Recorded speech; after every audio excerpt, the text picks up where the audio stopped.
When I first came down here, I drove through the area. I found a beautiful home that was built in 1892, and I always wanted a nice Victorian house that I could remodel and make it my home.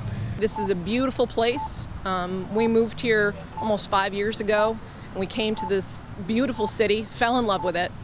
So between the home and I've seen the town and the people are wonderful here, very caring. The neighborhood has so much beauty to it. And I love this community.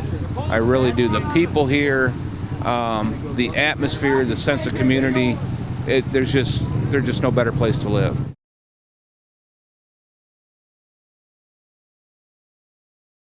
Well, the landfill is emitting a lot of known irritants into the air. I've been doing independent air testing using multiple industry standard methods, and I've detected hydrogen sulfide, acrolein, low levels of ammonia.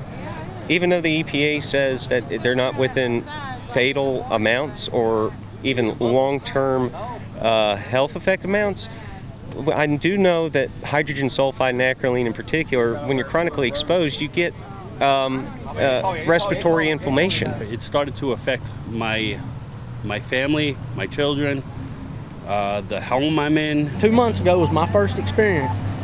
I've watched it go from affecting a 3/4 square mile area to a 22 square mile area.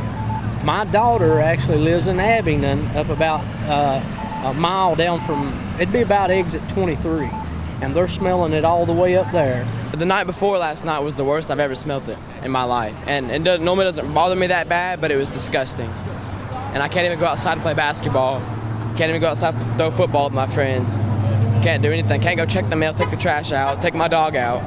Our house is untenable. It's unlivable. It's gotten so bad I don't even stay there anymore. I've been going to my mother's in Bluntful, and we also have a house on Clayman Valley. It's not the place we dreamed of retiring to. That's what it started out as. Right now, I feel like we're prisoners. It's living in a nightmare day and night, every day.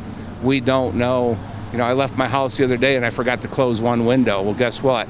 It was a window facing east, and the wind picked up, and I got home, and 2 days worth of airing out my home was gone because it was full again. This is probably the worst environmental smell I've smelt in my entire life, including with the New Jersey Superfund sites. New Jersey was emitting so many toxic gases in the air, and as soon as you used to drive through New Jersey, you could smell it right up by the bridge. I'm going to compare this to about 20 times worse.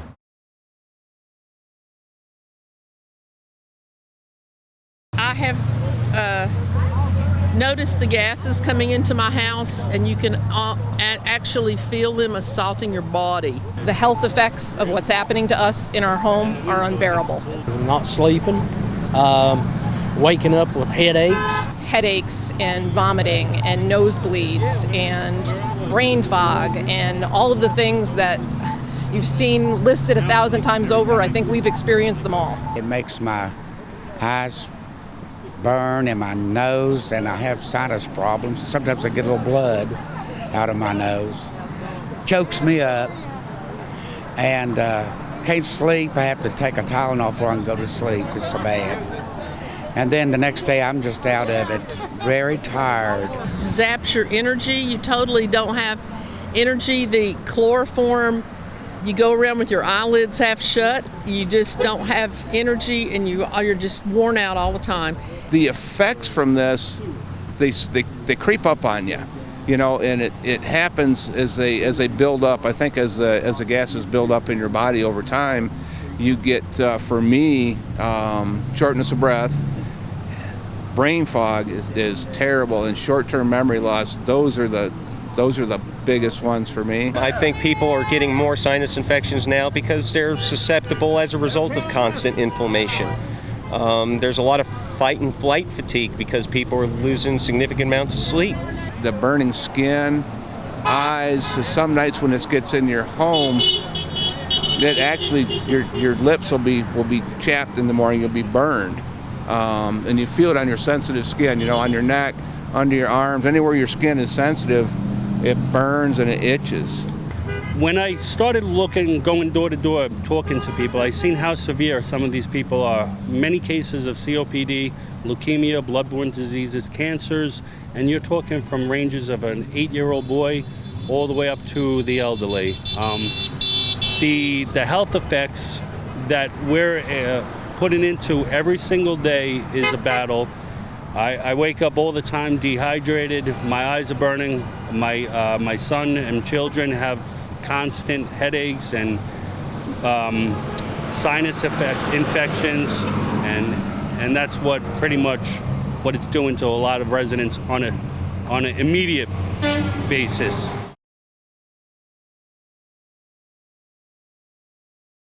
As far as the economy of Bristol, obviously it's had a significant impact on home values. The downtown business. We were downtown last night for a short period of time, and the gases were downtown, and we had health effects even this morning after having left here, and we were only in town for a couple of hours. They really have to do something. There's talk of a casino coming in, and I know that's part of the plan. Who's going to want to come to this town? Who's going to want to come to this town to spend money? So word's going to spread, and then that's going to hurt tourism here in our town, and that's going to affect the economy as well. It's going to be hard with the clause that has to be put into the realtors' contracts now, which I knew nothing about when I bought my house 3.5 years ago, that I was close to the dump. We worked our whole lives to pay for a home that, I'm not even able to stay in right now. I think it's destroying that side of town, particularly the east side, because they ain't nobody going to buy your property. It's made my life so miserable that I'm considering moving away, even if I have to walk away and leave my house. The house in New York that I have right now would be an easily $1.2 million house up in New York. So we were never able to touch that up in New York. And coming down here, we see a home like that in a beautiful neighborhood, and we had to jump on it. Unfortunately, we were not aware about the disaster that's laid ahead for us to deal with. What's going to happen if this is not resolved by spring, and we have 160,000 race fans sitting down here, and then winds shift, and they are smelling it down there at the track? It's going to really put a hurting on this community. When you have suspicion of a subsurface thermal reaction or a potential underground fire in the landfill, you look for dioxins and furans, and they weren't tested for typically, and I think partially it's because it's an expensive and difficult test to do. Number two, if they're present, it's a game stopper for the landfill. Their permit will be revoked because there's really no tolerable or tenable limit for those. Basically, it's a do not pass go card. And in terms of the optics and politics around the situation, I think that things are being tested for with a foregone conclusion in mind, which is to keep the landfill operational.